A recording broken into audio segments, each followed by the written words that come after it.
Hi guys, welcome to week 5 of our study on 1st and 2nd Peter. I just want to take a second to thank each and every one of you that have taken the time to get in touch with me and let me know that you're enjoying this series.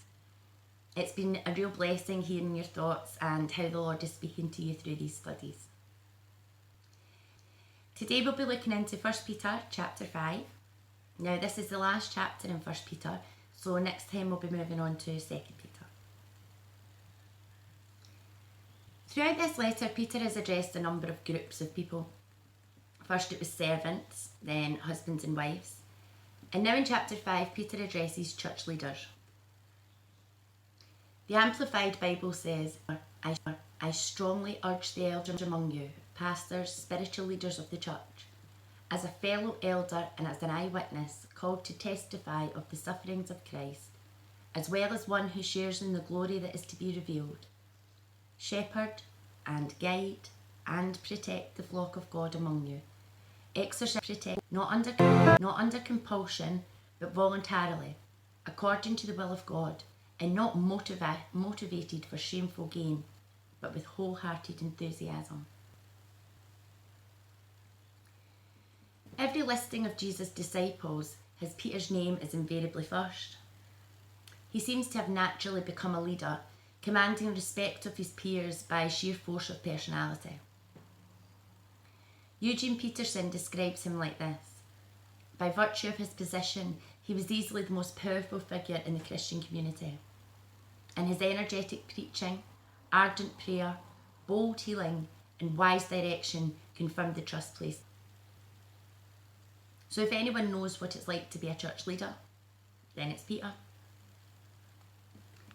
Peter, like many other elders in the early Christian community, were prepared to die for his congregation and his faith. A good example of someone else is Ignatius of Antioch. Ignatius was the second bishop of Antioch in Syria during one of the persecutions. When he was arrested, he refused to acknowledge the official Roman gods, and not being a Roman citizen, was sentenced and not being. When he was travelling to Rome, the soldiers that were with him allowed him to visit some of the Christian communities along the way. Ignatius wanted the Christian community to remain united and preserve the faith handed down by the apostles. He saw the pastor of the community as the leader of this unity and faith, and as a leader he led by example. He was intelligent and an articulate leader who would rather die than compromise his faith. Both these men were amazing examples of what church leaders should be like. Even though in the United Kingdom today our leaders would never have to die for their faith, we can still learn the qualities required to be a church leader from the early Christians. Peter tells us that the church leaders should shepherd and guide and protect the flock of God among you. While reading this, I realised that although shepherds are mentioned 16 times throughout the New Testament, I don't actually know very much about being a shepherd, so I decided to look into what was involved. I discovered that a shepherd provides day-to-day care for his flock, giving them food, water, shelter and protection. He's expected to lay his life on the line in defence of the sheep. To wayward sheep, a shepherd administers discipline and takes preventative measures to correct fatal tendencies. Because sheep tend to overgraze, a shepherd must be able to lead and guide the flock onto fresh pasture. To do this, he may have to lead them through danger. Now, this could be danger from other animals or hazards such as wind and weather, or obstacles like mountains or gorges. This is where a shepherd's experience becomes a prime factor.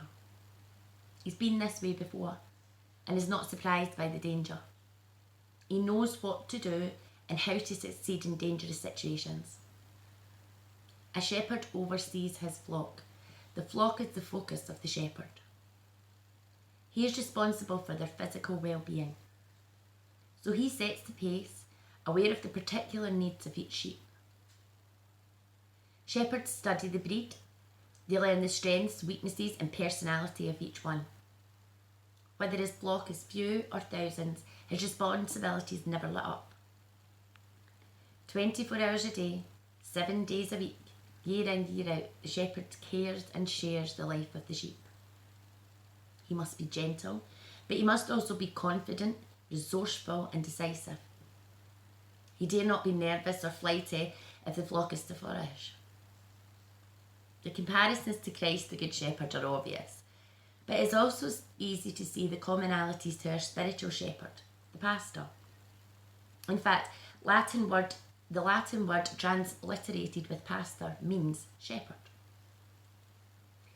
Peter takes the time in verses 3 and 4 to guide the leaders of the Christian community on how they should be doing their job like a shepherd does, and continues his comparison to Christ the Good Shepherd, saying, not because you have to, but because you want to please God. Not calculating what you can get out of it, but acting spontaneously. Not bossily telling others what to do, but tenderly showing them the way. When God, who is the best shepherd of all, comes out in the open with his rule, he'll see what you've done is right and commend you lavishly.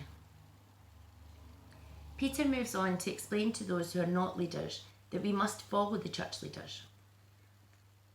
This is because as a congregation and as followers, we must respect our church leaders.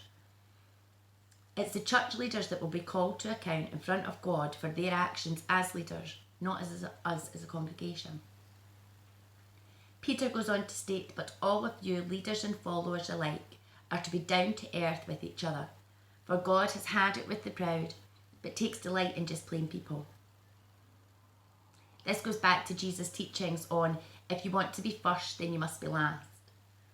A good leadership pushes the congregation from the bottom up, encouraging them, not dictating to them from the top down. All the way through the New Testament, Jesus taught us that in order to be a leader, you must first be a servant. Peter continues this theme in verses 6 and 7. The NIV version states, humble yourself, therefore, under God's mighty hand, that he may lift you up in due time. Cast all your anxiety on him, because he cares for you.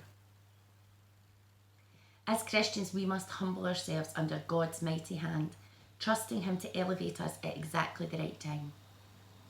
These are words of great encouragement to anybody reading them. Whether you're going through a time of suffering, or if you just need a little bit of encouragement on a bad day. Natural human fear tells us that we're on the wrong path and that we're making the wrong decisions. But Peter writes that we should take that fear and cast it, throw it onto our Father God. In fact, he tells us to take all our anxieties, everything that worries us, and to give it to God who cares so deeply for us. Now, this isn't a promise that God will fix everything that worries us, but it is a promise that God will take our worries and care about them.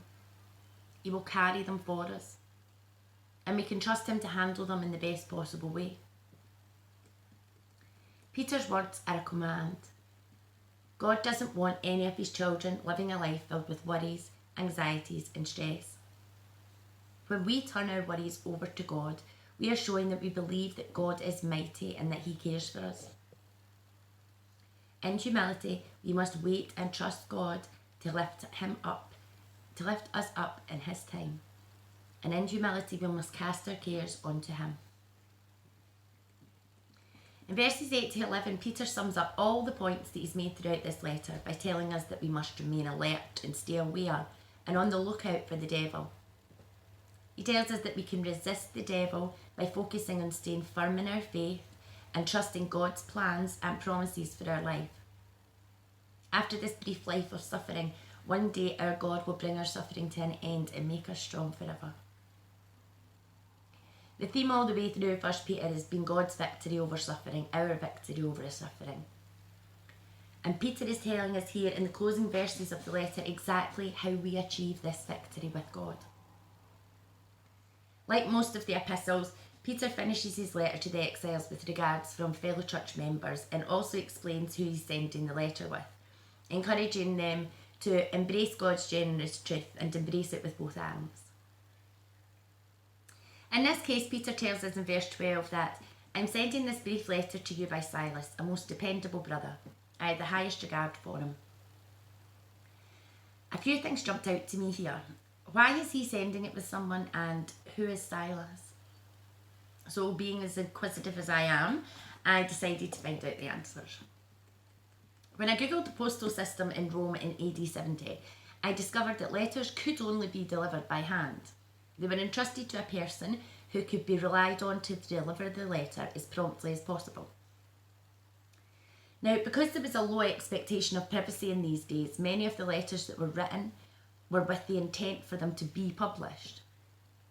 Now, if you compare that to letters written nowadays, you realise that modern letters are considered deeply personal and are not really meant for public viewing.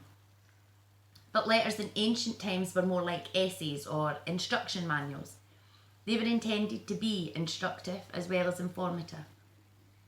When letters were received, they could be read alone or in a large group, but often the letter bearer was thought of as a stand-in for the person sending the letter. So he would sometimes be invited in as a guest and quizzed about whatever details and circumstances regarding the letter and its sender. Clearly, this is where Silas comes in. Now, for some reason, I did not recognise who Silas or Silvanus was, but after I started to research him, I immediately remembered. So if there's any of you out there that are a bit like me, then I'm going to give you a quick recap as to who Silas was and actually how important a role he played throughout the New Testament. In Acts, Luke refers to him as Silas, whereas Paul and Peter refer to him as Silvanus. One is a Jewish name, Silas, and Silvanus is the Latin form. Silas is first mentioned in Acts chapter 15 as a companion to Judas Barsabbas. They were both referred to as prophets and leaders amongst the brothers.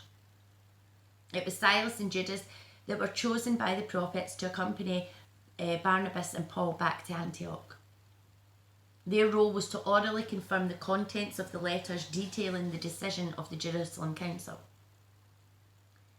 Later, Barnabas had a falling out with Paul, and Paul chose Silas to accompany him on his missionary journey. Timothy joined them, and it was during this missionary journey that Silas and Paul were dragged into the marketplace to face the authorities.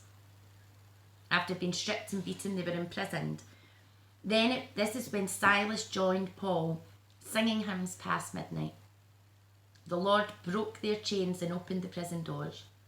This resulted in Paul and Silas ministering to the prison guard and him and his whole family being baptised that night.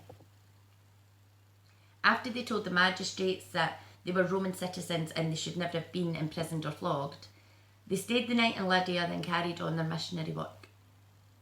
After a brief parting of ways, Silas rejoined Paul in Athens and continued on their missionary journey throughout Philippi and Corinth. Most scholars think that Silas and Paul parted company after Corinth, but it's been suggested that at some point Peter and Silas joined together and continued to minister in the areas that Paul had neglected. There's no record of Silas's death though. So as you can see, Silas was a key figure throughout the New Testament and the early Christian community. He was clearly well educated and highly regarded, which is why Peter entrusted him as the bearer of the letter. Peter closes this letter by sending greetings from she who is in Babylon. Some scholars think that Peter may have been referring to his wife, but most people agree that he's more likely referring to the Christian church in Rome.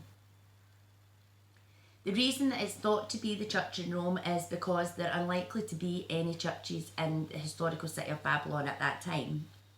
And it's also very likely that Peter was writing this letter from Rome. The recipients of the letter would recognise Babylon as the traditional metaphor for those opposed to God's people, and Rome at that time was the source of all opposition. Peter confirms that the Christians that are with him have been chosen by God for his purpose, but so have the Christians who read this letter. They have been chosen too. Peter is connecting the end of his letter to the beginning. Chapter 1 verse 2. Christians all around the world are part of the family of God, and we are all set aside for his specific purposes. This is true no matter how their circumstances differ. Peter then sends greetings from Mark.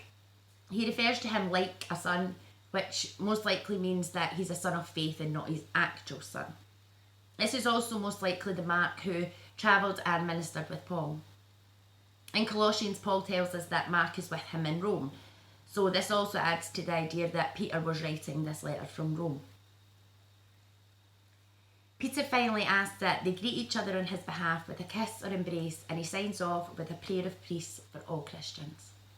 A prayer of peace for all Christians, then and now. Peter chose to write this letter to the exiles to encourage them, and us, and to remind everyone of how great our God is. He instructs us to put love first, to do the right thing with a glad heart, to listen to our authorities and our church leaders. He tells us that we must focus on our faith and on God's truth, and that we must humbly come to God with all our worries so that he can take care of us. And he will take care of us.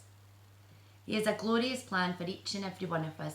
We just have to trust him and cast all our cares onto him. I'm going to close this study with an interesting fact. Did you know that 1 Peter uses the name God more than any other letter in the New Testament? Which is quite something considering how short the book is. Also, the Greek word for suffering, pashko, is used in this letter more than all the other letters combined. And as we've discovered, these are Peter's main themes throughout the letter. Well guys, I hope you've enjoyed this study into 1 Peter. Next time we'll be studying 2 Peter chapter 1. Until then guys, stay safe.